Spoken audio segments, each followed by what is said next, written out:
Basic gate के बाद हमारा अगला टॉपिक है यूनिवर्सल गेट लॉजिक गेट के अंदर। और बेसिक गेट जो हम पढ़ चुके हैं उन्हीं के गेटों के कॉम्बिनेशन से आगे के हम जितने गेट पढ़ेंगे सब उनके कॉम्बिनेशन से बनते हैं। तो यूनिवर्सल गेट में हमें दो गेटों को पढ़ना है, पहला है एंड नैंड गेट और नॉर गेट। तो ये भी बेसिक गेट और एंड और नॉट गेट के कॉम्बिनेशन से बनते हैं। तो पहला गेट है एंड गेट, नैंड गेट, वो हम स्टार्ट करते हैं। नैंड गेट क्या होता है? नैंड गेट, इसको हम लिख सकते हैं नॉट एंड गेट। मतलब कि नॉट और एंड गेट के कॉम्बिनेशन से हमारा नैंड गेट बनता है। अगर हम एक एंड गेट लेते हैं और उसके आगे हम एक नॉट गेट जोड़ दें तो ये हमारा नैंड गेट बन जाता है। यहाँ पे इनपुट हम ए और बी दो इनपुट ले रहे हैं, इसका एंड गेट का आउटपुट ए इंटू बी आ जाएगा। और इसके आगे जब नॉट गेट लिखा हुआ है तो अब हमें आउटपुट मिलेगा ए इंटू बी का बार। ये हमारा आउटपुट हो गया। अब इसी पूरे सर्किट को हम एक नैंड गेट के लॉजिक सिंबल से रिप्रेजेंट कर सकते हैं।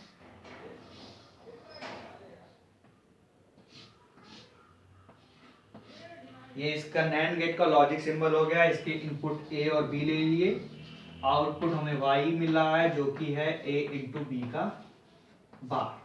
इसका आईसी नंबर होता है 7400। तो नैंड गेट का आईसी नंबर 7400, दो इनपुट हो गए a इंटू बी और आउटपुट हमें क्या मिलता है a इंटू बी का बार। अब इसकी ट्रुथ टेबल देख लें। अगर इनपुट हमारे पास a और b है तो आउटपुट हमें क्या मिलेगा? a इंटू बी का बार। इनपुट पॉसिबल कंडीशन क्या हो सकती है? 0 0 1 1 0 1 0 1। तो आउटपुट हमें क्या मिलेगा? a इंटू बी का इनवर्ट, उल्टा। तो 0 0 पे a इंटू बी होता है 0, इसका इनवर्ट क्या मिलेगा? 1। 0 1 पे a इंटू बी होता है 0, इनवर्ट मिलेगा 1। 1 0 पे a इंटू बी होता है 0, इनवर्ट मिलेगा 1। 1 1 के केस में इंटू बी होता है 1, इसका इनवर्ट मिलेगा 0। तो ये हमारे इनपुट हैं और इसके कंपैरिजन में आउटपुट हमारा ये मिल जाएगा a इंटू बी। तो 1 1 के केस में हमें 0 मिलेगा, अदरवाइज हमें 1 मिलता है। ये इसका लॉजिक सिंबल हो गया एंड नैंड गेट का। ये इसकी ट्रुथ टेबल हो गई। अब इसके क्वेश्चन के फॉर्म में देख लेते हैं कैसे क्वेश्चन आते हैं। जैसे हमने सब अभी तक देखा है, हमारे पास मान लेते हैं दो इनपुट हैं a 1 0 0 1 1 0 और b इनपुट है 0 1 1 0 1 1। तो हमारा output y a into B क्या मिलेगा? a इंटू बी का बार। 0 1 0 पे 1, इस ट्रुथ टेबल से 0 1 पे 1, 0 1 पे 1, 1 0 पे 1, 1 1 पे 0, 0 1 पे 1। इसी को डिजिटल वेवफॉर्म में देखते हैं। अगर हमारे पास इनपुट ए इस तरह है 1 0 0 1 1 0, इनपुट हो गया 1 0 0 1 1 0। बी इनपुट जो है वो क्या है? 0 1 1 0 1 1। बी इनपुट हो गया 0 1 1 0 1 1। तो अगर ए और बी के बीच में हम एक नैंड गेट डाल देते हैं तो आउटपुट हमारा ए इंटू बी का बार क्या मिलेगा? जो हमारा आउटपुट है वो क्या मिलेगा? 1 0 पे 1,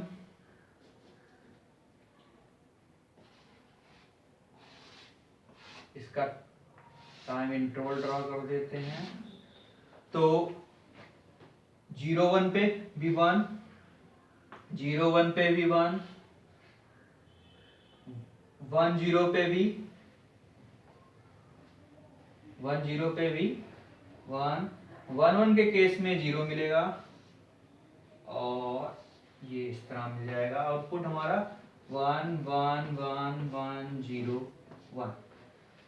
तो सिंपली नैंड गेट हमने देख लिया, इसका ट्रुथ टेबल देख ली, ए टू बी का बार मिलता है और 1 1 केस में 0 होता है, मतलब कि एंड गेट का जस्ट अपोजिट। और ये इसका टाइमिंग ड्राइवर हो गया। अगर डिजिट के फॉर्म में इनपुट्स हैं तो आउटपुट इस तरह हो गया। अगला हमारा यूनिवर्सल गेट में है नॉर गेट, उसको भी देख लेते हैं। तो नॉर गेट स्टार्ट करते हैं।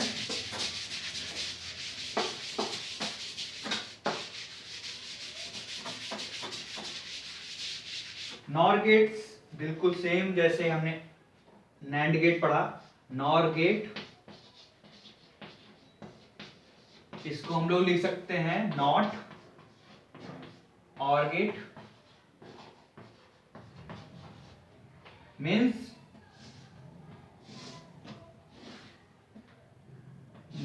और गेट के आगे हमने एक नॉट गेट जोड़ दिया है और ये हमारा बन गया NOR gate. Input A into B, यहाँ पे और गेट से हमें आउटपुट मिलेगा ए प्लस बी। अब नॉट गेट से जब पास होगा तो ये हो जाएगा ए प्लस बी का बार। ये हमारा आउटपुट हो गया नॉर गेट का। सिंपली इसको भी हम एक नॉर गेट के लॉजिक सिंबल से रिप्रेजेंट कर सकते हैं। और गेट के सामने एक बबल इस तरह, और ये बन गया ए इंटू बी, ए प्लस बी का बार। इसका आईसी नंबर होता है नॉर गेट का 7402। तो जिस तरह नैंड गेट का देखा हमने, और गेट में भी देख रहे हैं कि OR gate followed by a NOT gate बन गया हमारा नॉर गेट, और ये इसका लॉजिक सिंबल हो गया। अब इसकी ट्रुथ टेबल देख लेते हैं। इनपुट हमारे ए और बी हैं, आउटपुट वाई, पॉसिबल कंडीशन 0 0 1 1 0 1 0 1। तो और गेट में क्या होता था, जब हम और गेट लेते थे ए प्लस बी, क्या होता था कि कोई भी एक 1 आ जाता था हमारे पास।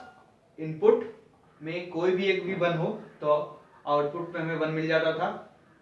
अब हमें इसका उल्टा मिलना है, मतलब कि कोई भी 1 होगा कहीं पे भी, हमें अब 0 मिलेगा। मतलब कहीं भी अगर हमें 1 दिख रहा है तो वहां 0 कर दीजिए, और 0 0 के केस में हमें 1 मिल जाएगा। ये हमारा हो गया इनपुट आउटपुट, ये और गेट का ट्रुथ टेबल हो गया। अब इसके क्वेश्चंस कैसे आते हैं वो देख लेते हैं।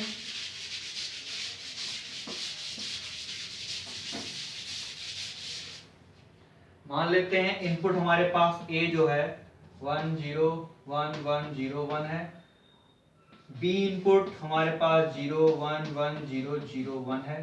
तो output y a plus B का वार क्या मिलेगा? 1 0 पे कहीं भी 1 होगा, दो कहीं भी 1 होगा इनपुट्स में, हमें 0 मिलेगा। तो 0 0 0 0 0 0 के केस में हमें 1 मिलेगा, अदरवाइज हमें 0 मिलेगा। ये इसका आउटपुट हो गया। इसी को हम अब डिजिटल फॉर्म में देखें। ए इनपुट को हम ड्रॉ कर रहे हैं 1 0 1 1 0 1। इनपुट हो गया 1 0 1 1 0 1। बी इनपुट ले लेते हैं। बी इनपुट है 0 1 1 0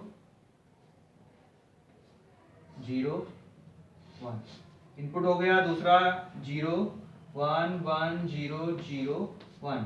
तो आउटपुट हमें क्या मिलेगा भाई?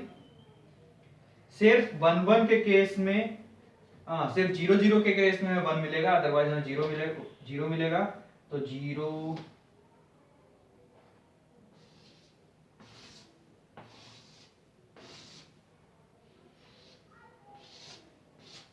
0 0 0 0, यहाँ पे 0 0 केस में 1, अदरवाइज 0। तो आउटपुट हमारा y क्या हो गया?